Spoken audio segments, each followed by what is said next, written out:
Hello there, fellow travelers. Tim from Secret Fire Books here. It's getting cold in my neck of the woods again. It's about 20 degrees right now. It's starting to snow again. It's putting me in a cranky mood because I hate the cold.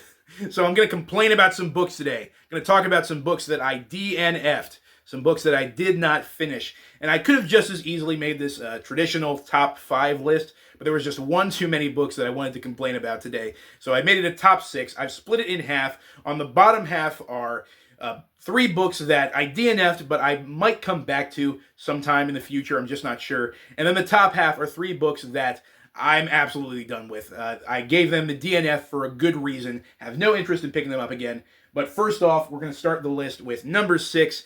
This is Monster Hunter International by Larry Correia. This is the first book in his massive Monster Hunter series. Now, I don't think this is necessarily a bad book. I think it's pretty well written. It has a pretty good premise about this ordinary guy working an ordinary office job. And then one night while he is staying late, putting in some overtime, his boss transforms into a werewolf and attacks him. And luckily this guy, Owen, has his wear and carry on him. So he pulls out a gun, puts a few bullets into this werewolf, knocks it out of a window, and it falls to his death. And then Owen, suffering from his wounds, passes out. And when he wakes up in a hospital, he's being visited by these mysterious Men in Black type characters who ask him to join their clandestine organization, Monster Hunter International. And so I thought that was a very interesting premise for a series. At the time, I was really into the Dresden Files by Jim Butcher, and so I wanted some more urban fantasy, and this is definitely like an action-heavy sort of militaristic urban fantasy series. But the thing that really brought it down for me is that this book is absolute gun porn. I didn't need to read the About the Author page to learn that Larry Correia is a huge gun nut. And there's not necessarily anything wrong with that. But I only read about half of this book, and then I'd say about 20 to 25% of that is just constant gun talk. It's constant descriptions of guns and ammunition and attachments. And Larry Correia will tell you the caliber of every single bullet used by every single gun, used by every single character in this book. And I was just really not in the mood for it. The funny thing is, my dad is a big gun nut. He would probably appreciate this book more than I would. But at the time, I was just really not into that kind of thing. And it got really annoying. I just wanted him to cut to the chase and stop talking about the guns. Talk about the monsters that you're killing with these guns. But, yeah, like I said, it's not a badly written book. I think Larry Correia is a pretty good writer. Ever since learning about him, I've wanted to try his, I think it's called the Saga of the Forgotten Warrior series. It's his big epic fantasy series. He just finished it, I believe. The 6th book is coming out soon, and I heard that he dedicated the book to George R.R. Martin, and that the dedication page says something like, "See, George, it's not that hard," which I think is hilarious, because as we all know, George R.R. Martin is never going to write the 6th book of the Ice and Fire series. It's not going to happen. But yeah, I don't think this is a bad book. I think Larry Correia is a pretty good writer. I was just not in the mood for some absolute gun porn at the time. So I'll get back to it at some point. Monster Hunter International is definitely the one book in this list that I could see myself picking up again sometime soon. Number 5 on this list is a book that might ruffle some people's feathers to know that I didn't finish it.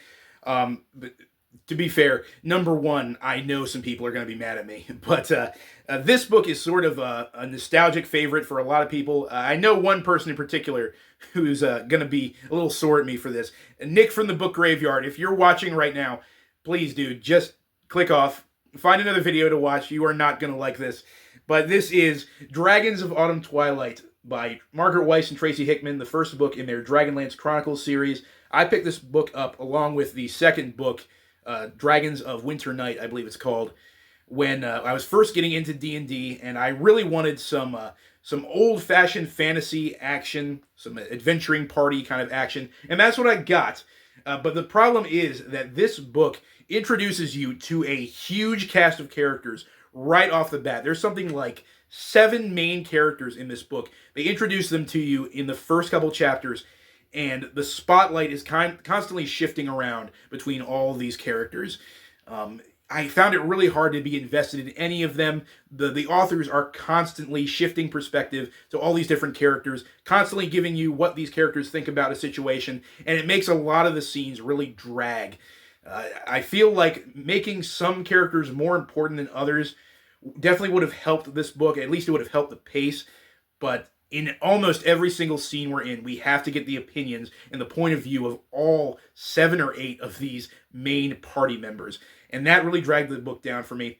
But as I said at the beginning of this video, this is near the bottom of the list, so I might visit it sometime in the future. I know that a lot of people really love the Dragonlance series, especially the original trilogy, so I'll come back to it at some point. But yeah, I just was not in the mood for it when I picked it up initially.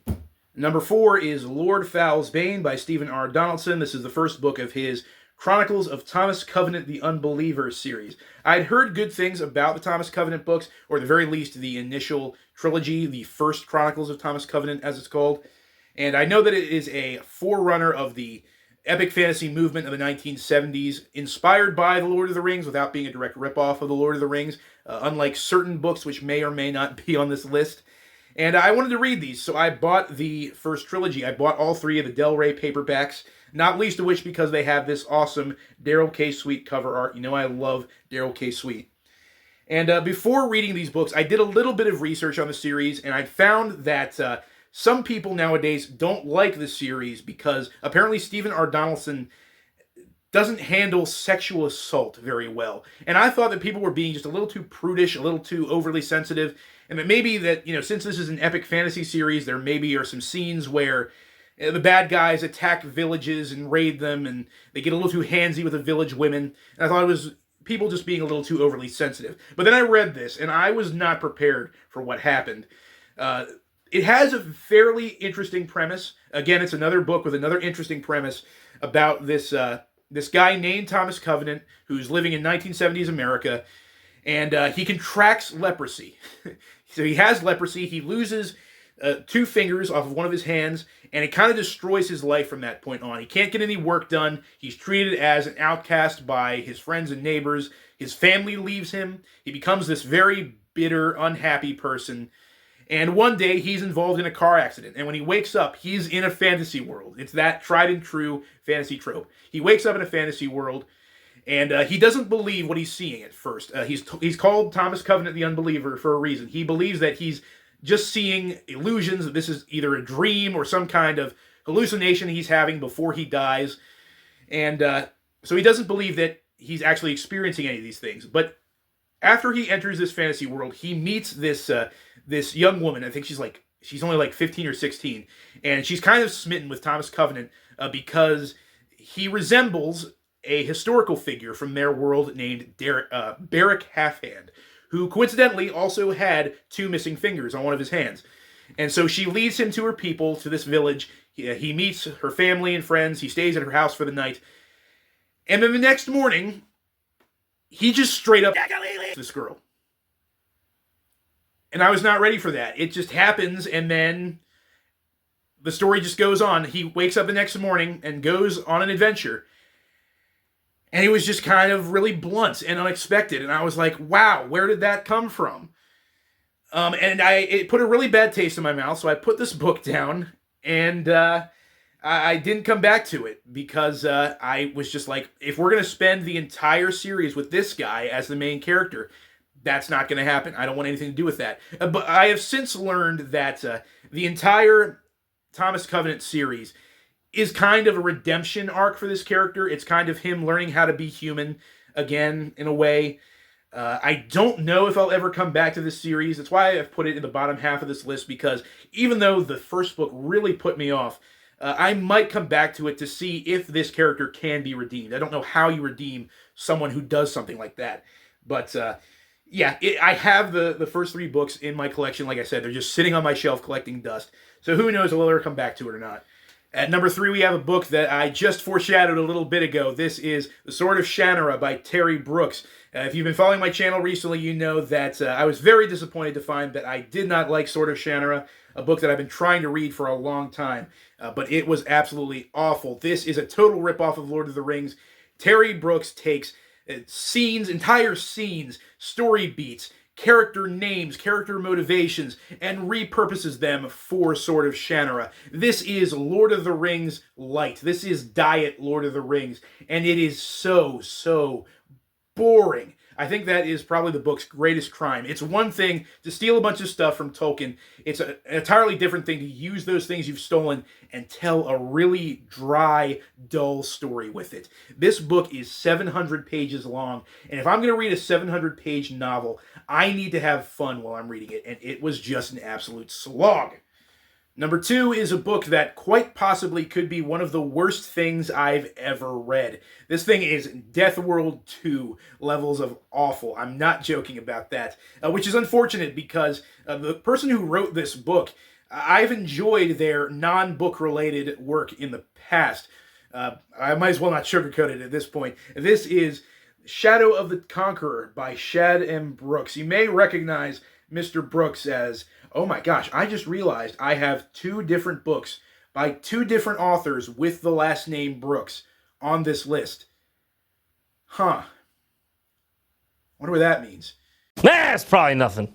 But anyway, you may recognize Shad as the guy who runs the Shadiversity YouTube channel, which covers medieval warfare and weapons and medieval culture. And I've enjoyed his videos in the past. I think they're really, really entertaining. But I think that maybe Shad should focus more on YouTube stuff and maybe not so much on writing, because there's no way to sugarcoat it. Like I said, this book is just awful in every single way. From the writing, to the themes, to the world building, to the characters, especially the characters. This book is absolute detritus.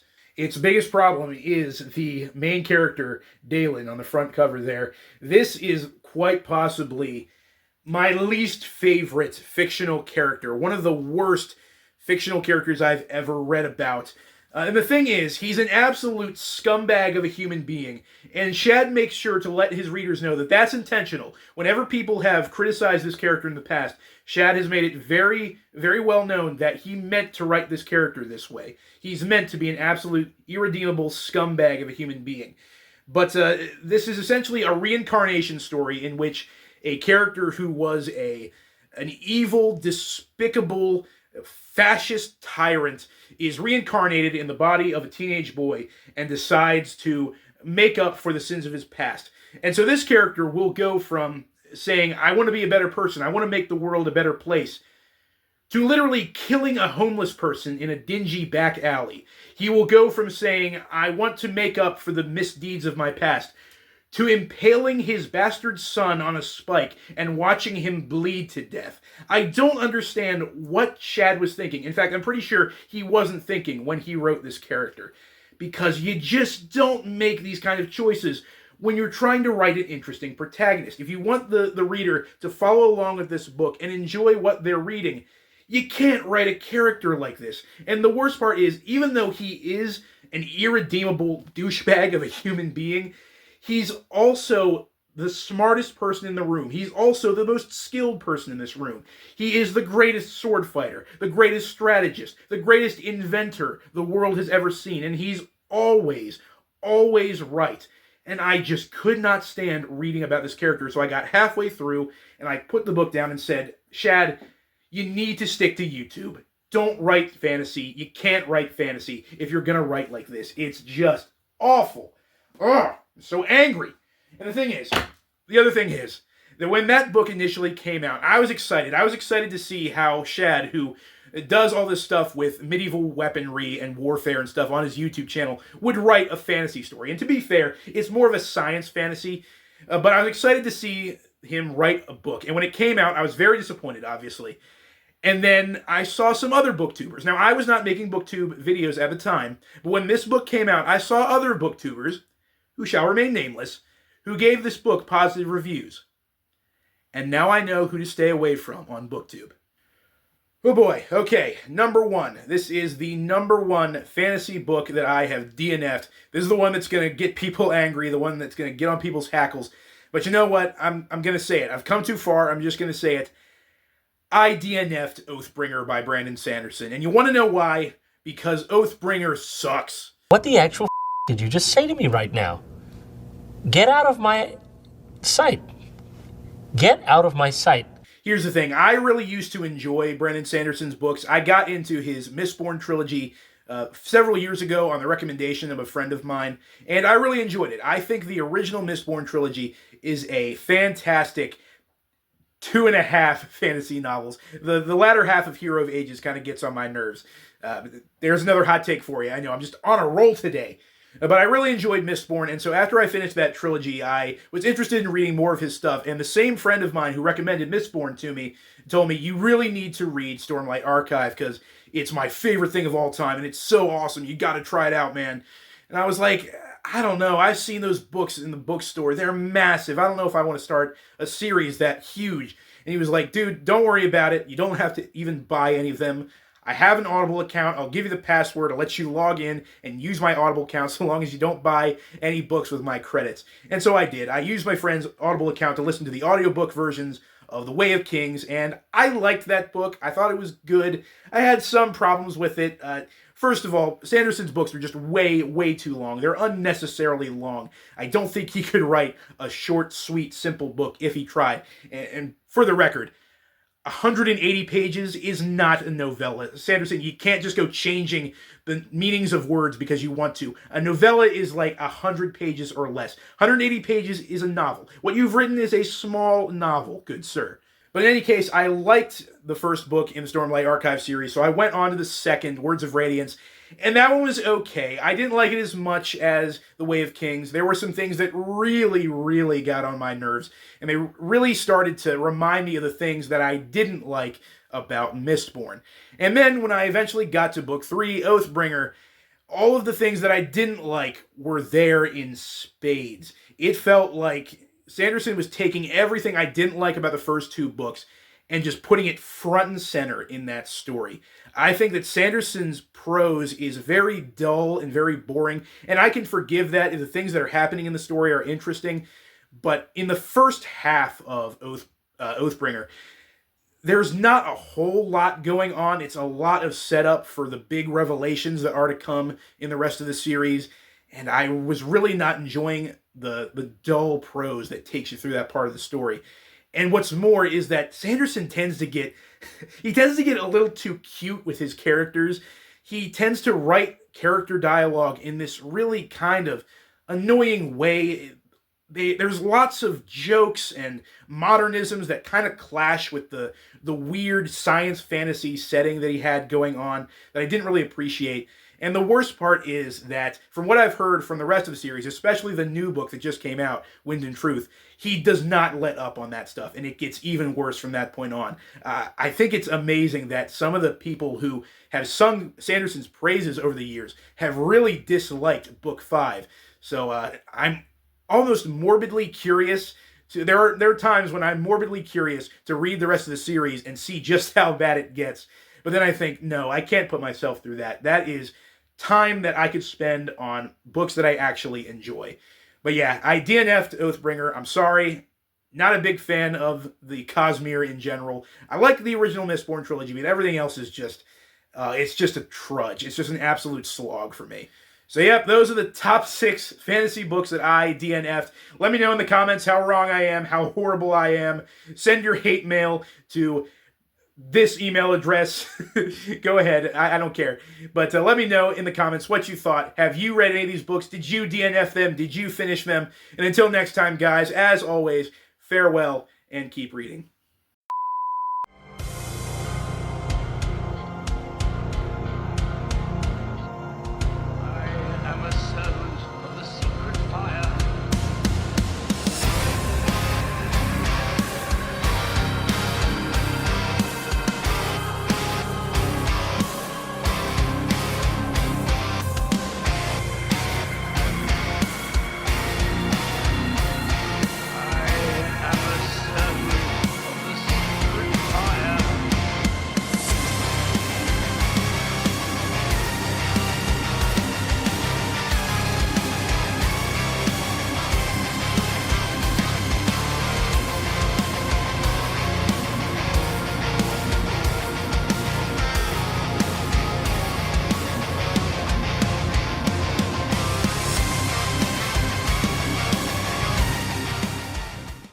Hey you, girly man! What are you doing sitting around reading these girly books? You should be reading a real man's book, like Robert E. Howard's Hour of the Dragon, also known as Conan the Conqueror. That's me! La la la la! Why should you do this? Why should you read this epic piece of classic literature? Because the elusive exclusive Book Society is doing a live stream. They'll be streaming on Saturday, January 18th at 7 p.m. Eastern Standard Time on Secret Fire Books.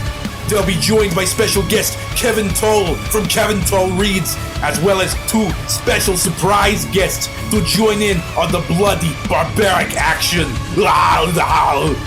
So listen to me, I'm only going to say this one time nicely. Put that cookie down and pick up a copy of Conan the Conqueror and get ready for the most barbaric book club you've ever seen.